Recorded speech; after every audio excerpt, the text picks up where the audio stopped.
নমস্কার বন্ধুরা, সাসপেন্স আয়োজনে আপনাদের স্বাগত। আপনারা দেখছেন হাড় হিম হিম করা ভূতুড়ে গল্প, বন্ধ ঘরের চেয়ার। সাবস্ক্রাইব করে সঙ্গে থাকবেন কিন্তু। গল্পটি হল বর্ধমান জেলার একটি পুরনো গ্রাম বেলডাঙ্গার। রাত তখন প্রায় 12:30। চারপাশে এক অদ্ভুত নিস্তব্ধতা, যেন পৃথিবীর সব শব্দ একসাথে থেমে গেছে। দূরে কোথাও কুকুরের হালকা ডাকা, আর মাঝে মাঝে বাতাসের ঝাপটা। এইটুকুই যেন গ্রামটির প্রমাণ। অর্ণব সেদিন একা ছিল বাড়িতে। পুরনো বাড়ি, তার দাদুর আমলের।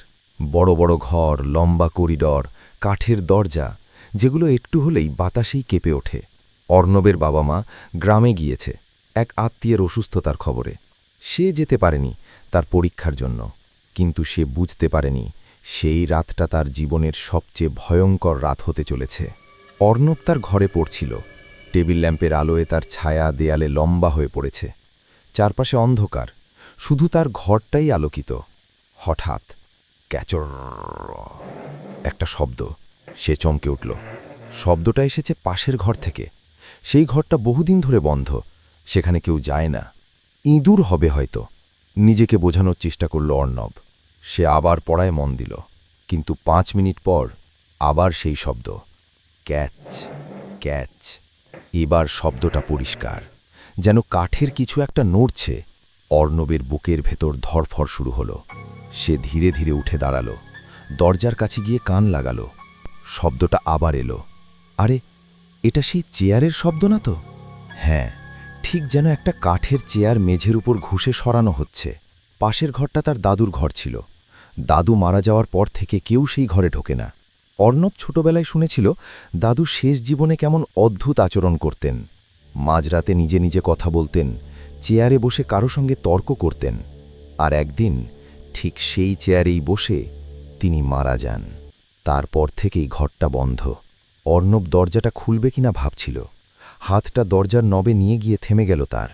হঠাৎ ঠক ঠক, দরজার ওপার থেকে যেন কেউ আঘাত করল। অর্ণব কিছুটা পিছিয়ে গেল। তার গলা শুকিয়ে গেছে। কে কে আছে সেখানে? সে কাঁপা গলায় বলল। কোনো উত্তর নেই, শুধু নিস্তব্ধতা। তারপর আবার। এবার শব্দটা আরও কাছে, যেন দরজার একদম সামনেই চেয়ারটা সরানো হচ্ছে। অর্ণব সাহস জোগাড় করে দরজাটা আস্তে আস্তে খুলল। দরজাটা খুলতেই একটা ঠান্ডা বাতাস বেরিয়ে এলো, যেন বহুদিন বন্ধ থাকা ঘরের গন্ধ। ঘরের ভেতর পুরো অন্ধকার। সে মোবাইলের টর্চ জ্বালালো। ঘরটা ফাঁকা, শুধু মাঝখানে একটা পুরনো কাঠের চেয়ার। চেয়ারটা একদম স্থির। কি যে হচ্ছে, আমি পাগল হয়ে যাচ্ছি, সে ফিসফিস করে বলল। ঠিক তখনই চেয়ারটা একটু নড়ল। অর্ণব স্থির হয়ে দাঁড়িয়ে গেল। তার চোখের সামনে কোনো স্পর্শ ছাড়াই চেয়ারটা নিজে নিজে ধীরে ধীরে পিছিয়ে গেল। অর্ণব চিৎকার করে উঠতে যাচ্ছিল, কিন্তু গলা দিয়ে শব্দ বেরোল না।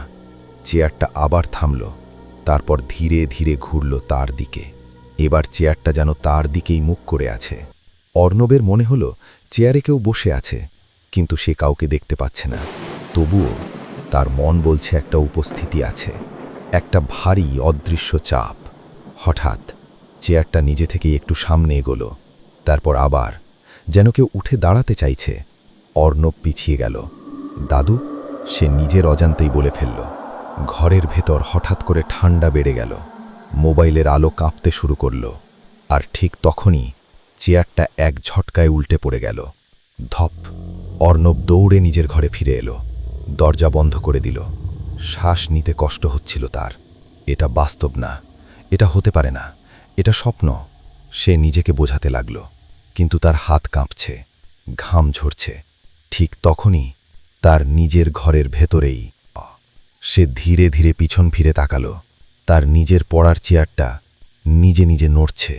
চেয়ারটা ধীরে ধীরে টেবিল থেকে দূরে সরে গেল, তারপর ঘুরে দাঁড়ালো, ঠিক আগের ঘরের মতো। অর্ণবের মনে হলো ওই অদৃশ্য উপস্থিতি এবার তার ঘরে এসেছে। না না, সে মাথা নাড়ল। হঠাৎ চেয়ারটা নিজে থেকেই টেবিলের দিকে এগিয়ে গেল, আর যেন কেউ বসে পড়ল। অর্ণব স্পষ্ট শুনতে পেল একটা দীর্ঘশ্বাস, তারপর একটা কণ্ঠস্বর, খুব নিচু, কর্কশ। এতদিন পর কেউ দরজাটা খুলল। অর্ণবের শরীর ঠান্ডা হয়ে গেল। কে কে আছে সেখানে? সে জিজ্ঞেস করল। কোনো উত্তর নেই, শুধু চেয়ারটা আস্তে আস্তে দুলছে, যেন কেউ বসে পা দোলাচ্ছে। হঠাৎ অর্ণবের মাথায় একটা স্মৃতি ফিরে এলো।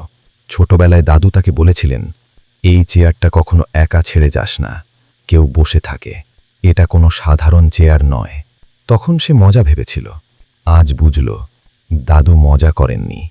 ঘরের বাতাস ভারী হয়ে উঠল। দেয়ালে অর্ণবের ছায়ার পাশে আর একটা ছায়া দেখা গেল, চেয়ারে বসা কারোর ছায়া, কিন্তু বাস্তবে কেউই নেই। অর্ণব চিৎকার করে উঠল, কে তুমি? চলে যাও, প্লিজ চলে যাও। চেয়ারটা হঠাৎ থেমে গেল, তারপর ধীরে ধীরে নিজে থেকেই ঘুরে অর্ণবের দিকে মুখ করল। আর সেই অদৃশ্য কণ্ঠস্বর আবার শোনা গেল, তুই বস। অর্ণব পিছিয়ে গেল, না, আমি বসবো না। হঠাৎ তার পা নিজে থেকেই এগোতে লাগল। সে থামাতে পারছে না। একটা অদ্ভুত শক্তি তাকে টেনে নিয়ে যাচ্ছে চেয়ারের দিকে। চেয়ারটা স্থির, যেন অপেক্ষা করছে কারোর জন্য। অর্ণব চেয়ারের সামনে এসে দাঁড়ালো। তার শরীর যেন আর তার নিজের নয়। ধীরে ধীরে সে বসে পড়ল। চেয়ারটা হালকা দুলে উঠল, আর ঠিক তখনই তার চোখের সামনে সব অন্ধকার হয়ে গেল। পরের দিন সকালে অর্ণবের বাবা মা ফিরে এলো। দরজা খুলে তারা দেখল অর্ণব চেয়ারে বসে আছে, একদম স্থির, চোখ খোলা, কিন্তু কোনো নড়চড় নেই। ডাক্তার এসে বলল, ও বেঁচে আছে, কিন্তু শরীরের ভেতর যেন আত্মা নেই। অর্ণব আর কোনোদিন কথা বলেনি, শুধু চেয়ারে বসে থাকে, মাঝে মাঝে নিজে নিজে দুলতে থাকে। আর গভীর রাতে শোনা যায় দুটো কণ্ঠস্বর, একটা অর্ণবের আর একটা তার দাদুর। পাশের সেই বন্ধ ঘরে এখন আর কেউ যায় না, কিন্তু মাঝে মাঝে রাতের নিস্তব্ধতায় দুটো চেয়ার একসাথে নড়ার শব্দ শোনা যায়, ক্যাচ ক্যাচ। আর যদি কেউ সাহস করে দরজা খুলে দেখে, তাহলে সে বুঝবে চেয়ার কখনো খালি থাকে না, কেউ না কেউ সব সময় বসে থাকে, অপেক্ষা করে পরের জনের জন্য। গল্পগুলি ভালো লাগলে সাবস্ক্রাইব করবেন এবং কমেন্ট করবেন এবং লাইক করবেন বন্ধুরা।